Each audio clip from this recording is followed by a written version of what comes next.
man was sitting at a bar enjoying an after-work cocktail when an exceptionally gorgeous and young woman entered. She was so striking that the man could not take his eyes away from her. The young woman noticed his overly attentive stare and walked directly toward him. Before he could offer his apologies for being so rude, the young woman said to him, "I'll do anything, absolutely anything that you want me to do, no matter how kinky, for $100 on one condition." Flabbergasted, the man asked what the condition was. The young woman replied, "You have to tell me what you want me to do in just 3 words." The man considered her proposition for a moment, withdrew his wallet from his pocket and slowly counted out 5 $20 bills, which he pressed into the young woman's hand. He looked deeply into her eyes and slowly, meaningfully said, "Paint my house to..." A couple returns from their honeymoon, refusing to speak to each other. The groom's best friend takes him aside and asks what's wrong. "Well," replies the man, "when we finished making love on the first night, I put a $50 bill on the pillow without thinking." "Oh, you shouldn't worry about that too much," says his friend. "I'm sure your wife will get over it soon enough. She can't expect you to have been saving yourself all these years." "That's not the problem," the groom says. "She gave me $20 change." 3. A young doctor had moved to a small community near Broken Hill to replace a doctor who was retiring. The older doctor suggested that the young one accompany him on his rounds so that the community would become used to their new doctor. At the first house, a woman complains, "I've been a little sick to my stomach." The older doctor says, "Well, you've probably been overdoing the fresh fruit. Why not cut back on the amount you've been eating and see if that does the trick?" As they left, the younger man said, "You didn't even examine that woman. How did you come to your diagnosis so quickly?" "I didn't have to. You noticed I dropped my stethoscope on the floor in there? When I bent over to pick it up, I noticed a half-dozen banana peels in the waste bin. I knew that was what probably was making her sick." The younger doctor said, "Pretty clever. If you don't mind, I think I'll try that at the next house." Arriving at the next house, they spent several minutes talking with a younger woman.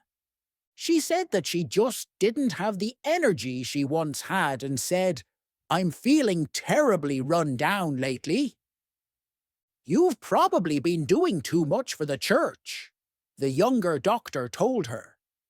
"Perhaps you should cut back a bit and see if that helps." As they left, the elder doctor said, "I know that woman well. Your diagnosis is almost certainly correct. She's very active in the church, but how did you arrive at it?" "I did what you did at the last house. I dropped my stethoscope, and when I bent down to retrieve it, I noticed the vicar under the bed." 4. "Forgive me, Father, for I have sinned. I have been with a loose girl." The priest asks, "Is that you, little Tommy O'Shaughnessy?" "Yes, Father, it is." "And who was the girl you were with?"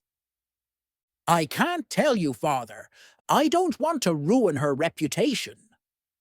"Well, Tommy, I'm sure to find out her name sooner or later, so you may as well tell me now.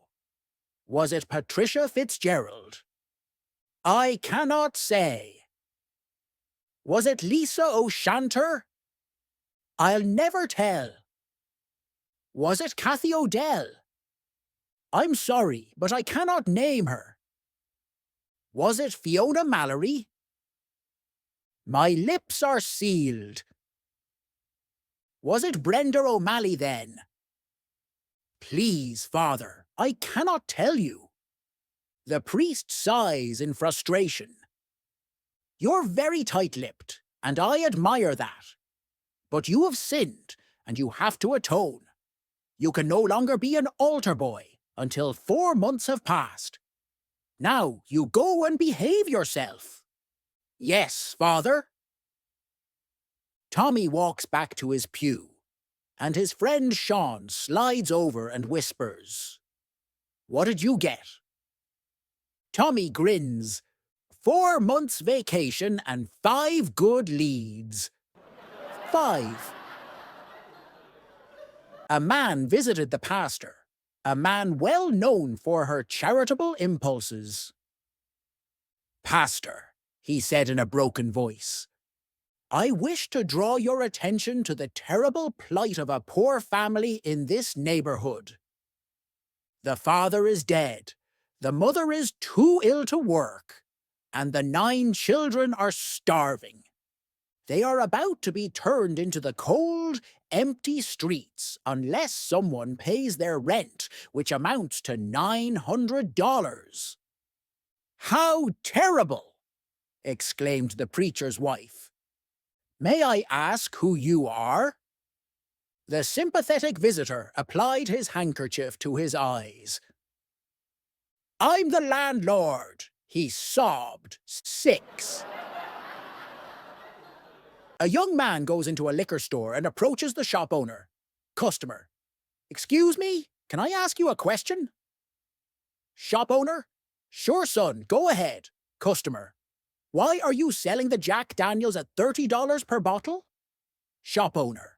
And why shouldn't I exactly? Customer. But the owner of the shop across the street sells it at $20 per bottle. Shop owner. Well, if you don't like it, why don't you go and buy there? Customer. Well, because right now, they don't have any Jack Daniels. I assure you, young man, said the shop owner, once I run out of Jack Daniels, I'll be selling it at $15 per bottle. 7. 3 young guesters were in the midst of a spirited debate to determine who had the swiftest dad. My dad is the fastest, Anya exclaimed excitedly. He's a builder and can chuck a brick off the 5th floor, race down the stairs and catch it before it even hits the ground. That's nothing, Brad boasted. My dad is much faster. He's a professional archer and can target an arrow at a wolf's head, fire it, and then run and grab the creature before the arrow even lands. Incredible, exclaimed Tommy. But I think my father is way faster. What makes you say that? Asked Anya and Brad curiously. My father has been working at the DMV for 20 years, Tommy answered. He's expected to be off work at 5 p.m., but he's so speedy he's home by 1. 8. A philosopher, a mathematician, a chemist and a physicist were at coffee shop. The physicist turns to the chemist sitting next to him and says, You know, chemistry is just applied physics. They all laugh a bit at the chemist. The mathematician turns to the physicist sitting next to him and says, You know, physics is just applied mathematics. They all share a laugh at the physicist, at which point the philosopher interjects, and mathematics is just applied philosophy. The laughter roars even louder. The mathematician turns to the philosopher and says, That's funny. Now shut up and bring me the coffee I ordered. 9. A young man approaches a fisherman standing in the river. He waves to the fisherman and says, Wow, great pole you've got there. The fisherman smiles, gives a slight nod and says, Thank you. And man, that's some of the coolest tackle I've ever seen. The fisherman smiles and nods proudly. Thank you. Some high-quality bait, too. Thanks again, says the fisherman with a big smile. The young man peers down into the river, curious. You know, he says, the fish don't really come through here this time of year. Yeah, I know, shrugged the fisherman. Then what are you fishing for? Compliments. 10. A prostitute standing outside a motel in a small town saw a 70-plus-year-old man walking past. She hasn't had a customer for a while, so she whistles at him and says, Hey, would you like to have some fun time with me? The old man said, But I won't be able to. Come on, man, give it a try, she says. Old man says, Okay. They go in. The moment they get to the bed, the old-timer becomes a machine and makes passionate love to her an hour straight. When he's done, the prostitute catches her breath. Exhausted and tired, she says, But you said you won't be able to. Pay you, completed the old man. 11. A group of monkeys decide to go on a fast one day. Before we begin, I think we should keep the food with which we'll break the fast ready, counseled the old monkey chief. The monkeys nodded their heads in agreement. The youngsters were sent in search of food. They returned with huge hands of delicious-looking bananas. I think each of us should keep our share of bananas with us before we begin our fast, so that we don't spend time distributing them after we break our fast. You can imagine how hungry we all will be by then, said the chief's wife. The monkeys liked the idea, and they collected their share of the bananas. Why don't we peel one banana and keep it ready to eat? Said one of the youngsters. Yes, let's do that, shouted a fat monkey in agreement. Just looking at the bananas was making him hungry. All right, said the monkey chief. We shall peel the bananas, but under no condition should we eat them. So the monkeys peeled their bananas and carefully kept them ready for eating in the evening.